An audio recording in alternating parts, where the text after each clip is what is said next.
Hello and welcome to the Bookish Rambles podcast with me, Holly. And me, Becky. And today we're talking about one of my favourite books, which Becky read recently. I have only read it, I think it was during COVID, so... Like 5 years ago now. Yeah, so bear with me on the card. I might get some things wrong, but we're going to talk about this book. It's called Mexican Gothic by Silvia Moreno-Garcia. I actually will say I love this author, not just this one specific book, but I have I think every book she's written, or most of the books she's written. I don't know what other books has she wrote. I don't actually know. I don't think I looked.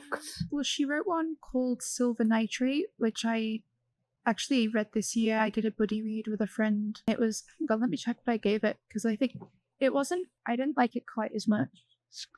That's about basically a cult, and it's cinema from back when cinema was on canisters of film. Oh, okay.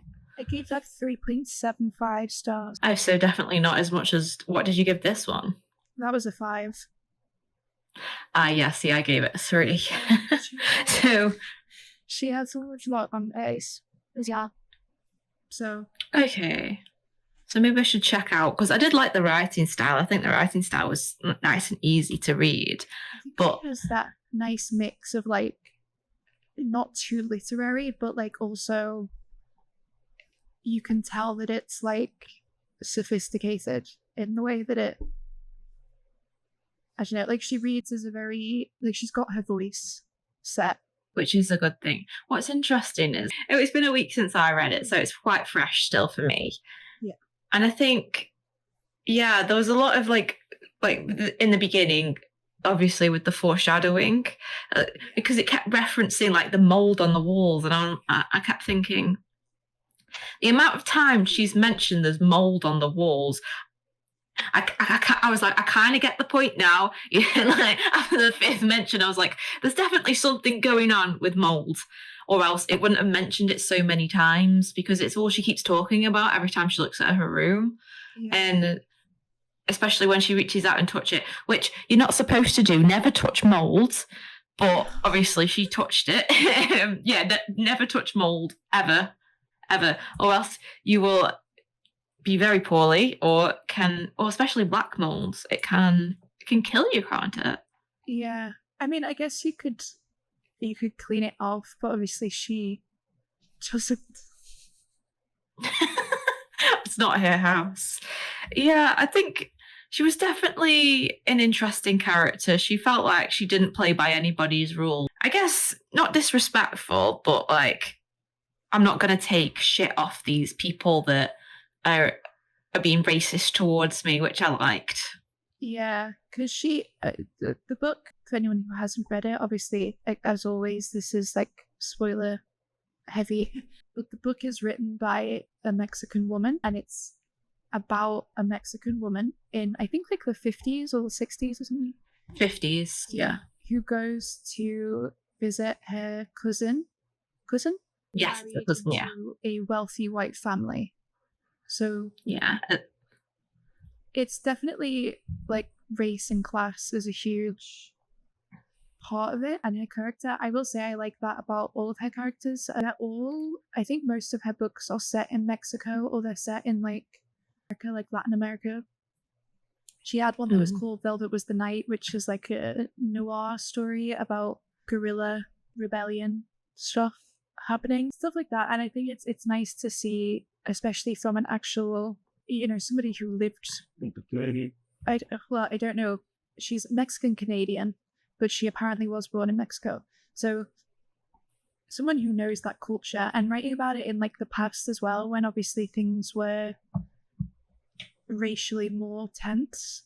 Obviously, it's a bit hard to say that now because things are but I always thought that was really interesting. Her settings feel quite rich. And this one especially, I will say, the house and the descriptions of the house, and especially towards the end when everything's kicking off, I feel I said to you, I think that this is like the kind of thing that would be a really interesting film or a TV show, because like the visual imagery and the description, like you can kind of imagine it. Yeah, and this is like this house on top of this hill that you can only get up to from car because it's like high up on the hill. So I was like, it's got, because obviously it is what's called Mexican Gothic, so it's got elements of Gothic fiction, but then completely kind of goes into a H.P. Lovecraft. I think even on the back of the blurb it says kind of like something mixed with H.P. Lovecraft. It did feel it. Yeah, it did feel like it was two different books, though. I think that was my main issue with it. I Like, understand. yeah, it just felt like it was like, oh yeah, there's a reference to this mold, and then all of a sudden we have this twist where, Everything. oh yeah, the mold is sentient. It's this like Mold. it's like Mold creature. Yeah, it's like she's been swallowed. The way that, like, from my memory, it's like there's descriptions of it as if this is like, it's the walls are moving and she can feel as if she's having to escape this creature rather than just a house, and it's connected to this family. I mean, it's a really interesting thing, but it definitely, like, it's the final, I think, like 100 pages, maybe like final 50 to 100 pages, where it's like, wow. And you get, I love like the symbolism as well of some of the stuff that happens, and the fact that I think it is really interesting that this family, we don't see a lot of them because obviously she's an outsider, but also we get the sense that this is something that's been happening for a really long time. Like, it's so 400 years or something like that. Yeah, like, it's kind of crazy. I will say, you might like Silver Nitrate a bit more. That basically it's kind of similar. It's about a young woman who, she works as like a film editor, like a sound editor, and they decide to do this ritual that wasn't complete because this guy is like, oh yeah, part of this thing that I was in, this cult, was that we did this ritual and it gets cut off, so we're going to finish it so that my bad luck will end. And then instead everything just starts going wrong, and this like person comes back to life from the dead who's like really evil. And so it's like, okay, cool, yeah, that sounds more like my kind of thing. It's really cool and creepy, and it's like got this black and white horror film vibe to it, which is really cool. But rather than it being like slow and you don't really know where it's going, it's very evident pretty much from the beginning, because like, it's the whole point is that they're doing this occult thing. And again, there's a woman who is really strong character in that, who, you know, even though she's kind of in love with this guy who's kind of awful, she still is able to get mad at him and accept the fact that he's maybe taking advantage of her sometimes. And so like, I think that her character, I don't remember how often the cousin is in this book.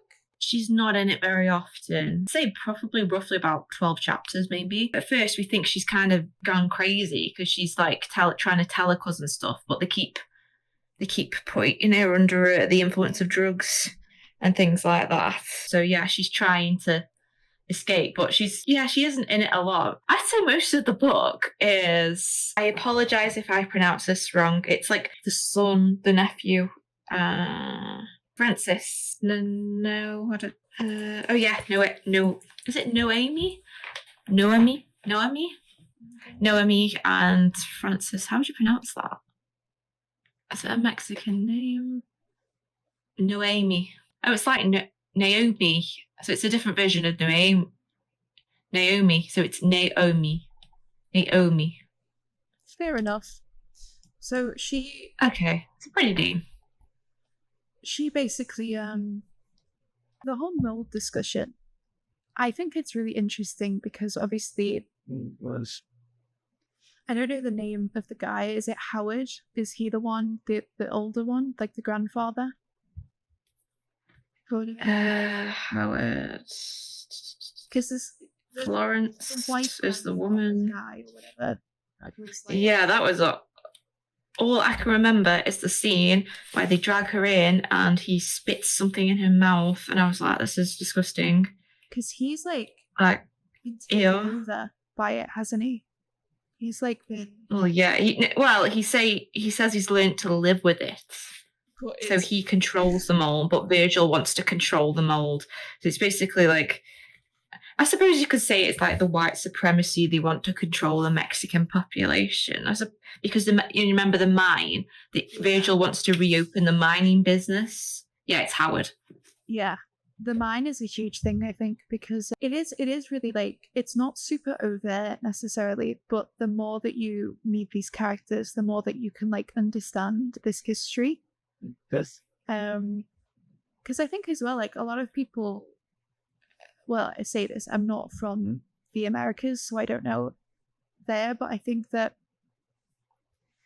Mexican history isn't hugely taught, especially not in relation to colonialism and the way that, for example, the United States of America, having a border with it, kind of used it as like a way of getting things from their land, like through mining, and then transporting them to America instead of putting that like money back into Mexico.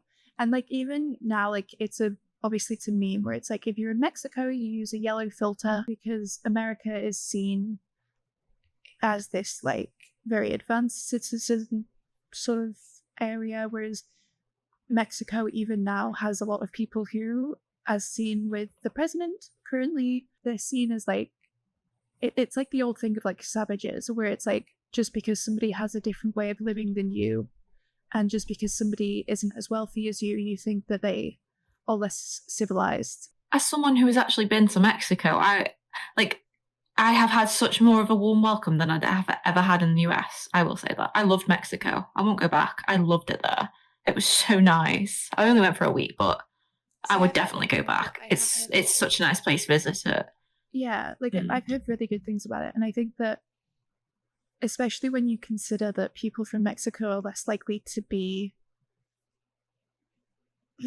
some things, shall we say, than to people in America currently. It's somewhere that I would love to go. The only problem for me is like the travel, because I hate planes, but like it is such a beautiful country with a lot of very beautiful, the culture, and as well the Formula One races in Mexico. It's one of my favorite tracks, like one of the ones that I always love the race of. And it's such an exciting, and I think that's why I like this book as well, is because again, you do get that sense of the culture, but you get like the conflict. You see her sort of grappling with the fact that this guy who's white is nice, but like, is he actually nice, or is he just trying to trick her? Like, you don't quite know who you can trust with this family, and I think that's a really interesting thing. Same as like the discussion that's been happening a lot lately, where it's like, well, not all men, but you don't know which men. It's the same thing. Like, this guy might seem really nice, but how do we know that he's not working with his family members to bring her down? Like, how do we know? We don't. We do, obviously. In the end, he is a decent guy. He like helps her escape. I was rooting for them. I was like, get him out of there. You need to get him out of there, because that's all he's ever known. Though he's like, will become this, but then I think the more time he spends with her, he realizes this isn't what I want. He wants to leave, doesn't he? He wants to go and explore, because of she talks like about Mexico City. And I love characters like that. I think like so special. I don't know if this is reading too much into it, but like if you look at it from like a critical lens, you can say like there's two races of people are coming together and working as they're coming together and working as one, which is what we should be doing. It's solidarity, isn't it? So it's like they're working together to bring down this regime. Exactly. To bring down the regime. So that's exactly what I read from it. Yeah, it's like this guy meets her, and obviously he knows her cousin, but I think her cousin, as we said, she is affected quite badly by this house. And I think this is something I wanted to talk about, as well as the fact that the mold, it's very like the yellow wallpaper almost, with, you know, this woman who she is exposed to this thing that is living and breathing. And I think it's like mushroomy as well. Like there's lots of spores basically floating around in the air, infecting her. And they get to Naomi, where she has these dreams that aren't necessarily dreams in a way, and it's so creepy and weird, but it's like, you know, you can imagine that he has been indoctrinated by his family, but also by these spores, and yet he is able to see another perspective and move forward and be more progressive with his beliefs, and to actually back it up with actions as well. Yeah. Speaking of, towards the end where they find like Ruth's skeletal remains in the mold. I don't know if you remember that bit where at the end when they're in like under the house and like Virgil's. Where it's that to me was so creepy because like Monster House. Yes. The idea that like this woman has like helped to form this house almost, like her spirit has, yeah. That do you know what? Yes, that's exactly what I was just thinking. I mean, the mocap on the film hasn't aged very well, but like it's quite a dark film. Do you know what? I think it hasn't aged well, but it aids to the creepiness. It's a really interesting film, and it honestly, like, whenever I watch it, it kind of like I had nightmares about it as a kid. Like I was afraid, but I loved it all the same. And I think that sort of concept in this book is really interesting because, first of all, this is an adult, I'm pretty sure, novel. I'm saying pretty sure, like there's semi-explicit content, so like it is. But the description, I'm pretty sure it is. The fact that they find this like body as they're escaping as well.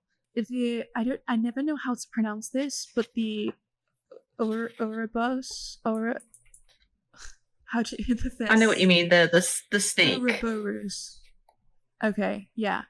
Where it's like basically the symbolism for anyone who isn't familiar is it's a snake that's eating its own tail, and it's supposed to represent like the circle of continuation and of stuff, right? Like never ending. Yeah, and so in like the relation to this household and this family, it's meant to be the fact that they're unstoppable, their power is continuous, and that having like the skeleton as well as that, like it really said to me that like this is like a haunting, like this is an illness basically that captures these people and holds them there, and it corrupts them. And it's so interesting. That's what I said, like the last few pages, like the last third or so of the book, it's so creepy, and I just like I want it to be a film really badly because it's so beautiful in a way, like creepy beautiful, like rot, but I feel like they would butcher it. I suppose the only way that if they did do like a movie of it is that they'd have to get the author on board. Yeah, I think. Speaking of films, I think the best adaptation I have ever seen is Holes. The film. Really Obviously, they did a. Yeah. And you know what? I've had this conversation like so many times, but the reason why Stanley wasn't, I want to say fat because I don't know. It's dangerous. They didn't want to make Shia LaBeouf basically go through an eating disorder, did they? So because he would have had to change over the course of the thing. So I think that was really nice that they changed that. And the environment, like there's a song at the end of the film, and the kids basically came up with it on their own, and so they had the kids record it properly because they wanted to, like everyone on that set had such a good time. The author was constantly on the set. Like I just think they did such a good job of it, and it like I fully get what you mean with the like her being there and giving input, because I think that's what makes adaptations the best as well. Yeah, the author and the lead being a dark Mexican woman. Yes. Because that is very central to her character, because even Howard says something about her skin colour, and which it's disgusting what he says. Like he starts talking about like lesser races, and he's like, oh, you're a bit darker than your cousin. She's like, she's lighter than you, and it's like, what? That's a disgusting thing to talk about. See, this is something that I've actually seen, like even to this day. Oh yeah, that still happen. Because as well, like Clem from my book Formation Lab is an Indian woman. Ethnically, she was born in the UK, but her family are from India, and she herself is obviously Indian. She is a darker Indian. And I think that I've seen a lot of discourse about how Indian people have racism towards darker skinned people And they get mad when Western media uses darker skinned Indian women, for example, especially because and it's like, it's definitely the same in like Mexico and whatnot. I've seen other stuff about that. I think maybe her other book actually discusses that, but I wouldn't say that for sure because I don't know if I'm just, because I seem to be in a lot of this discourse online, and it's like my phone seems to think that I'm not pale as milk, you know?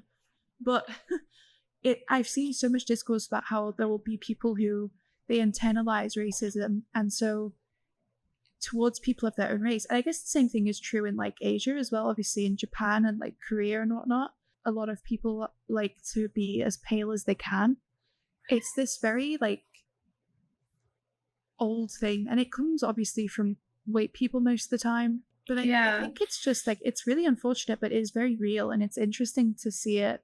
And I do agree, like, I don't think that they should make her a whitewashed version of a Mexican woman. I mean, obviously, I'm only saying, like, I have no jurisdiction on, like, someone's point of view of, like, obviously the racism in the book, but as an observer, I can see what has been done. Like, I will never be a Mexican woman, so I'll never have that experience of being treated like this. So I just want to add a little disclaimer in what I'm saying is that I can sympathize, but obviously I'll never understand the overall majority of it because yes, basically it's like if I wrote this, I would not be able to kind of capture the severity of it almost because of who I am, because I have a completely different experience because one, I'm English, and two, I may not be, well, I'm white. It's like, I just wanted to put a disclaimer in there that what Holly said. So I have found the exact bit I was on about. Oh. So he says, "You are much darker than your cousin, Miss Tabuda." Is it Tower Abda? Howard said after he completed his examination of her. "Pardon me," she asked, thinking she heard him wrong. He pointed at her. "Coloration in your hair, they are much darker than Catalina's. I imagine they reflect your Indian heritage rather than the French. You do have some Indian in you, no, like most of the mestizos here do." I'll just paraphrase. Yeah, here we go. "Merely an observation. Now tell me, Miss Tauda, do you believe as Mr. Voconlacilas?" I'm so sorry, I cannot pronounce these names to save my life. Vasconlacelis, it does that. It is the obligation, no, the destiny of the people of Mexico to forge a new race that encompasses all races, a cosmic race, a bronze race. This despite the research of Davenport and Stagger. So it's like, what a horrible thing. You're basically saying like, is there a new race? Yeah, that is racism. But it's backed up by race. Like, fake science and stuff. I say fake science. Obviously, science historically has been quite racist, and a lot of studies haven't been done to reflect different, it is really interesting. The same is with me, obviously, like I'm from England. But I do think that like this is like part of the importance of reading and reading widely that a lot of people on Book Talk would have a fit over because the whole point of reading is that it scientifically makes you more empathetic, and it makes you it gives you better media literacy skills and like the ability to critically think about things because it shows you these different viewpoints. And this book is obviously written from the perspective of a Mexican woman by a Mexican woman who presumably has experienced at least a little bit of racism of her own. I think it is really interesting to read about it and to have, because you feel her kind of like, it's almost like he has this audacity to say to her face this awful stuff and to make it sound like it's just a debate and like, well, don't get angry about it. We're just having a conversation, like it's an argument that I've seen recently online as well in like comment sections and stuff where people will be like, well, it's just, we're just talking about science here. And I'm like, no. And so it's actually, it's a bit depressing to be fair, this book, I think, because it is set in the 50s and yet, as I said, it's not all that irrelevant. It's not changed much. Well, I think it's got worse as the world becomes more conservative. Yeah. Do you know what as well? I will say, is it H.G. Wells or am I thinking? I always get there's H.G. Wells and there's H.G. Lovecraft. I think it was H.G. H.P. Lovecraft. Yeah, him. Yeah, we won't talk about what his cat's called. Yeah. Have you seen that? Yeah, that just proves everything. So there are two things. Honestly. First of all, H.G. Wells wrote a book called The Island of Dr. Moreau, and the author of Mexican Gothic wrote a book called The Daughter of Dr. Moreau, I think. So definitely she has got an influence in his work.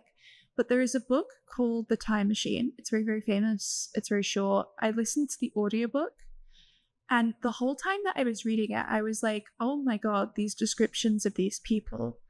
Because basically the book is about a man who travels to the future, the far future of Earth, and humans have evolved to be very stupid, basically, and to be like afraid of this other race of creatures that have evolved from humans. And the whole time that I was reading it, I was like, this is such a good book to read if you want to know what it was like to read a book written by a colonist in like the 18th, 19th, 20th century. Because it just, the way that like the descriptions are and the way that the sort of casual discrimination against these people, and like, okay, yeah, sure, this is a fictional story about the future when these people have evolved to not even understand things like fire. I understand that. But reading it from a man who he wrote this book and then he published this book in a time period when Mexican Gothic was still, you know, these characters were still with these beliefs that are shown in this book, and like real people still have these beliefs. And so it's like, it's a really interesting book to read historically, I think, even as well as just it being a very famous book. But knowing that like her work has been compared to that, and that she clearly is aware of his works to have written, I don't want to say fan fiction, but I'm pretty sure that it is supposed to be like a, you know, like how people write books all the time that are like Frankenstein, but from the perspective of retellings. Yeah, retellings of the stories from different characters' perspective and whatnot. Well, it's like, well, I'm going to talk about fanfiction for a second. Paradise Lost and Dante's Inferno are Bible fanfiction, and I will die on that hill. They are Bible fanfiction. And people are like, fanfiction, it's like, no, fanfiction has always existed. Hello. Dante's Inferno always makes me laugh because it's self-insert. Yeah, it's like, that's what I mean. It's like, we wouldn't have fanfiction. Well, the fanfiction, like the commercial fanfiction we have now, is due to like housewives during Star Trek, like Spock and Spock and Kirk. Because you have to think as well, like Powerless, that was a book that's basically fanfiction because it was written and plagiarizes multiple stories that she has actually, the author, been like, yeah, I was writing it for myself because of I like these stories. My current novel, I'm calling it Project Vampire. I have a tentative name, but I'm still figuring out exactly what genre this book is, so I don't know if the name is appropriate. It's basically a Romeo and Juliet retelling, which basically means that it's fanfiction. Like it was Romeo and Juliet with vampires. Yeah, like it was basically inspired, and it follows not exactly the story because obviously I wanted to make it slightly different, but a lot of the details are specifically supposed to be little references, and like the characters, like it happens literally in chapter 2, so it's not a spoiler really, but one of the characters gets killed, sort of. It's complicated, but like there's a huge fight between them because that is like the opening scene, I think, of Romeo and Juliet, if my memory serves, is literally a fight between these two families. Like it's not fun fiction in the way a lot of people would recognize it, but I feel like it is a disservice to not categorize it as that, because it helps create this stigma that one is worse than the other, that when you're writing it to get published, it's not, but when you're writing it for free, it is, and that somehow makes it less good. Like that, that mindset. And I will say that I do think that she probably has been inspired by H.G. Wells. I haven't read any interviews and stuff by her, which is weird because I don't know, I can like an author but not really read about their interviews and, you know, their influences, but I do think that it probably you know, if she's written a book, I do think that it's interesting that she possibly maybe read The Time Machine and thought about those descriptions the way that I did and how they were kind of disgusting when you put them into a historical context. I don't know. Yes. It's honestly, I would recommend it. It's a very short book if you haven't read it, but it's also, I didn't like it. I think it's interesting to talk about. I think speaking, like tying it back to the point that you said, see, like, obviously there's a lot of, my point about it being two very different books. Yes. Because there's a quote on the back that says, yeah, it's Lovecraft meets the Brontes in Latin America. And I'm like, yeah, that sums it up pretty. That's a pretty good quote. And like, she obviously looked at like novels like Rebecca by Daphne du Maurier, which I'm actually reading at the moment because we'll be discussing that. Is it next week or the week after? I can't remember. We have to make it the week after. Yes, I'm reading Rebecca at the moment, and it says on the back of here, fans of Gothic classics like Rebecca will be enthralled. So she's obviously taken elements of like Jane Eyre, Rebecca, any other Gothic, like I think the Yellow Wallpaper any like Gothic fiction as well. It really is like you can tell that she's done her research. Yeah, which is, well, I read this book mainly because I am looking at other books for my dissertation, because obviously my dissertation's Gothic fiction, so it has helped me a little bit with like the dreams. I'm like, I have looked at, and I'm like, dreams do play a big part, so I'm messing around with dreams and like a little bit of ghosts and things like that. Ooh. Yes, I have wrote a dream sequence. Yes, I love to be like, I know the thing is like, okay, getting ahead of myself, but I think that with dream sequences, like, I love a nightmare sequence in a book. I know a lot of people, it's a nightmare, not a dream, but yeah. Yeah, like a lot of people have these kind of mixed opinions, and I think it's because they hate when a book begins with a dream and then someone wakes up. And I get that. But also, if you're having like a creepy gothic horror novel and someone has a dream that's kind of prophetic, maybe it's like, it's like their subconscious is screaming at them like, this is not okay. It really, to me, seems quite fun. Like it's something that I think is really underutilized. And I say underutilized, I will admit I've not read too many things, but like, I think, wasn't Stephen King inspired to write The Shining because of nightmares that he had? Is that true? I couldn't tell you. Like I said last week, I don't. The other week, I really don't bother with Stephen King. Let me just... Maybe. Because I'm pretty sure it's a real hotel. Yeah, a nightmare inspired him to write it. So I know it's a real hotel, but... Yeah, I think he was staying at the hotel and then he had a nightmare or something. But I think it's so like interesting to me to think about nightmares because as well, I've had dreams that weren't necessarily nightmares, but they were like creepy, and I think that they stick with me, and I like want to write about them so badly. And yeah, like imagine the zombie book that I want to write. All that I have of it, planning wise, is a dream sequence that I had. Oh, I think it's so creepy, and I loved the way that it came back to her dreams not just being dreams, like they have. Like I don't know how to explain it really, because again, I've not read it in a while, but I thought that was a really interesting situation with her dreams. Yeah, because she keeps seeing some of the, like, Howard's daughter, and she's like, oh, that the mold has basically had an impression, so there's like an impression of her shooting herself because they can make people do stuff. So he's like, because Howard basically kind of transfers his soul. This is the way I understood it. His soul into like the next virgin body. So he overtakes her. He wants to do that to Francis. It's like, that's gross. But Virgil is the one who's like, yeah, devoted. I'd say Virgil's the real villain because he's more active than Howard, because he's the one that wants everything, and obviously he tries to he tries to grape Amy. So what I was gonna say is, I think I said earlier, was where you said that he gives his soul to the thing. I think he is kind of being swallowed alive, Howard, by the house, almost. Like his body is sort of failing him and he's being held on, basically. And it's like, I feel like it is the house is a very manipulative source, but then you have, is it Virgil who, is that his name? Oh my god, my brain's... Yes, it's Virgil, yes.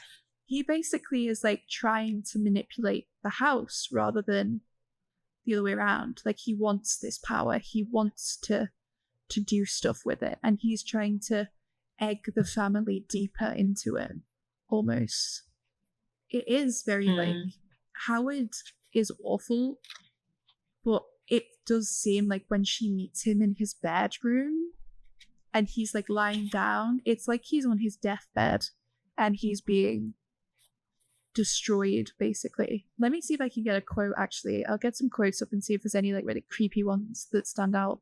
I do think that some of these quotes were like so descriptive in a way that really made me actually feel something about it. Yeah, so this one about the Uruburu. I just don't know. I sound like I'm trying to do witchcraft. The world might indeed be a cursed circle. The snake swallowed its tail, and there could be no end, only an eternal ruination and endless devouring. So I think a constant cycle. Yeah. That's kind of the twist at the end, isn't it? It's like, does the mold still live on? This one says, so I'll be wed in the church of the holy incestuous mushroom. Yes. She is definitely sassy. Yeah. Do you know what? Speaking of the quotes, right? You know, at the end, you know, when I was saying like this solidarity, yes, and it's saying like the mold may live on. Do you think that's talking about white supremacy and how there's a chance that many people can, even he has a chance of turning? And it's like, yes, there's solidarity, but there is still that chance of it happening all over again, which is what is happening at the moment. Again, which is just frustrating because, like, we should be learning solidarity and working together. It was very true that, like, I feel like the whiteness of these villains is very purposeful, and I do feel like it's definitely like a metaphor for the effects of, especially because I'm pretty sure Mexico did have to. Again, we don't really learn about this stuff in school. It's so frustrating. But did Mexico have a civil war with, like... They had a revolution. It's mentioned in the book. Which, that's what, speaking of that point, that's why I gave it 3 stars. 1, yes, because it felt like 2 different books. And then 2, like, I wished we had learned a little bit more and how it tied into the novel. We only get, like, glimpses of, like, Noemi. I'd like to have seen more of it, really. Oh, what's this Latin mean? I agree with that. I think that it would have been nice to... Who knows? That could have been taken out. It could have been much longer and it might have had more, but we don't know, do we? That's stupid. What... It was colonized by Spain. Obviously. Oh, no, it was... But I do know. So I'm pretty sure Texas... Yeah. And in parts of California, because there's places like San Diego, San Antonio, they are Spanish names, and there's a lot of even if, like, Spanish-speaking America. Yeah, there's a lot of Spanish-speaking. That's what I said. That's why I said San Diego. San Diego's not in Texas, it's in California. Yeah, it's all right. A lot. I'm pretty sure the highest. I think. I don't know. Don't quote me on this. I could be completely wrong. I'm pretty sure Spanish is the most spoken language after English, or it might be the most spoken because I think it used to be. It was part of Mexico, but I don't know if the US fought over it or something. Something like that. I don't know about that part of US history. I know about the American West, but not that specific part of the American West. So it's like it's very. Really? I'm probably going to try and learn more about it because I think it's a very interesting thing that I should be more aware of. I will say her book, right. Velvet was the night. Do you want to... Okay, so that was, that's set in Mexico City. in the 70s, and that deals a bit more with real life civil unrest, political stuff. So that was quite interesting for that. So that was where I learned about the guerrilla style revolution stuff happening. But I think that okay, I'll put it on my list. It would be nice to have learned more about, especially because this book does clearly focus on the racial tensions, shall we say. It would have been nice to see more of Mexico rather than just the house. One thing I'll say is that there was this quote, this Latin quote, apparently from the book, that says, "Et verbum caro factum est," which is from the Bible, and it means, "and the word became flesh." I feel like there is that symbolism again. Also, I think Catholicism and general Christianity is quite important, because I do think that, obviously, colonized by Spain, I'm assuming that there is a fair amount of Christianity in Mexico. Yeah, she gets married to she gets married to Francis, and they have like an English wedding. But is it like, I think it's a Catholic wedding? Yeah. So it's interesting to see. Yeah, because they do it backwards. I'm pretty sure it's Catholic. Not that even when I was like religious, I wasn't Catholic. I was Protestant. So I just want to clarify, I'm not religious now, full stop. But I'm atheist. But I'm sure Catholic. I don't know. I could be completely wrong, but I'm sure the wedding is Catholic. Yeah. Oh, and I found a quote about Agnes and the snake, where it says, "Agnes, driven to madness, driven to anger, driven to despair, and even now a slither of that woman remained, and that slither was still screaming in agony. She was the snake biting its tail." So it is just to repeat. It's that whole like this sense that this house does take over people and corrupt them, and it's so cool. Like, it's just. I really liked it, and I don't know. I loved. It says it was not a haunting, it was possession, and not even that, but something she couldn't even begin to describe. The creation of an afterlife furnished with the marrow and the bones and the neurons of a woman, made of stem and spores. Right. I want to talk just about the wedding. So it is technically like a Catholic wedding, but it's a weird way of doing it because it's abnormal. So it's got elements that are similar. So okay, I just wanted to. Yeah, sorry.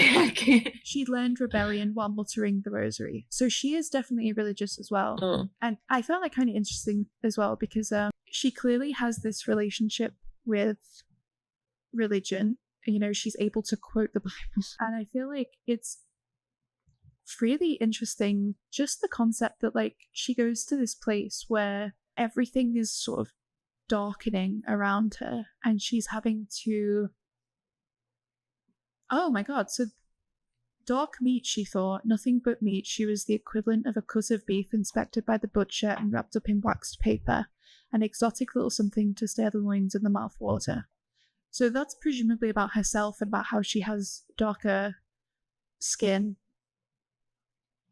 Like, these descriptions of feasting and of consuming things, you know? And like being consumed. It's so interesting. Like, this is what I mean. Like, I just think that it's just a fascinating subject. It's such, and the language and the writing itself, I do think is really nice for it. Like, I think that there could have been other people who wrote the same story and it wouldn't have been as compelling. And I know obviously you didn't love it, but I feel like you still know what I mean, even if you didn't. Yeah, no. I think, like I said, 3 stars. Doesn't mean I hated it. I just wish I'd had more of what I wanted, but there just wasn't, which is a shame, because I think this would have been a 4-star book if there was more of that, because I did enjoy it for the most part. It's just, I just wish I could have. I just couldn't really think about rating it 4 stars, because it's not like I've sat there like, yeah, I really rate that. Yeah. And then, yeah, that's what I mean. Like, I just can't. But it's not a 2-star, because then I'm like, I understand what the message is, and the writing I really like, and that's what I mean. It's just hard to... See, I do get that, though, because, like, as well, I will say that I've read books by authors that I've absolutely, like, loved, but then I don't dislike them, but I'm not gonna consider it a new favourite. And I think it's still nice to have the writing to read, but sometimes the story, you just wish it was slightly different. And as well, there's this quote here about what you were saying before about the mines, where it says, "This house has been built atop bones, and no one had noticed such an atrocity. Rows and rows of people streaming into the house, into the mine, and never leaving, never to be mourned, never to be found. The serpent does not devour its tail, it devours everything around it. Voracious, its appetite never quenched." I feel like this book should have focused a little bit more on the cultural stuff and like not made it more obvious that it was about racism and whatnot, but like leaned into educating about this topic almost, and not like lingered too long, but just a little bit longer on the mind. Yeah, I think that's me, because basically I think that's one of my main issues, because obviously this is set in Mexico. Yeah. Like, apart from the names and like the town and some of like some little elements, this could have been set anywhere. It could have been because it's yeah, that's what I mean. Like, the only fact that I know it's Mexico is the fact that like the town is very Mexican, and then you've got the names and stuff, but like I mentioned the revolution, but a mining accident could have happened anywhere. So it's like, I mean, I don't. Yeah, it's the Ouroboros, a Mayan symbol. I'm pretty sure it's a Mayan symbol, because I'm sure they are, because when I went to Chichen Itza, they were on the because there's a snake god who apparently there was Ouroboros, Egyptian as well, like ancient Egypt. So I think it's very just similar. Maybe I'm getting wrong then. So is that where it's from, or is it in Mayan culture? Apparently it was also in Greece, which obviously makes sense. A symbol in alchemy. This is from Wikipedia though, which is like obviously, but the first thing on its thing is ancient Egypt. So I guess. Okay, maybe it's ancient Egypt then. Ouroboros, that's probably like ancient. Yeah, ignore what I'm saying then. I'm completely wrong. In a shrine of Tutankhamun, apparently. That's cool. But I guess it's one of those things where it's like, it's a very ancient symbol, and like the symbolism. I read this in literally, as I said, it was years ago. So I was younger, I was a teenager. I hadn't heard of it before. I had to look it up. It came out in 2020. Yeah, that was when I read it. Mine's a hardback, my copy. Mine's paperback. I've got the baby. I think that it is one of those things. I wish, because especially with the mine, I think that it wasn't glossed over. Like, it was mentioned, obviously, fairly repeatedly, but I feel like we don't meet that many Mexican characters. No, we don't. They're all white. It would make sense, and I get why, maybe from a publishing perspective, that was true. Because unfortunately, the publishing industry is very biased towards white stories more than like you have. But yeah, I think that it is. I can agree. Like, I loved it, and I loved it for the horror elements. But like, as somebody who's since, like, as I said, it was 2020. Then it was 5 years ago, so I would have been like 18, right? And I do think that obviously the curriculums are very white. I kind of had taken a bit of a break from reading. Like, I had always been reading, but I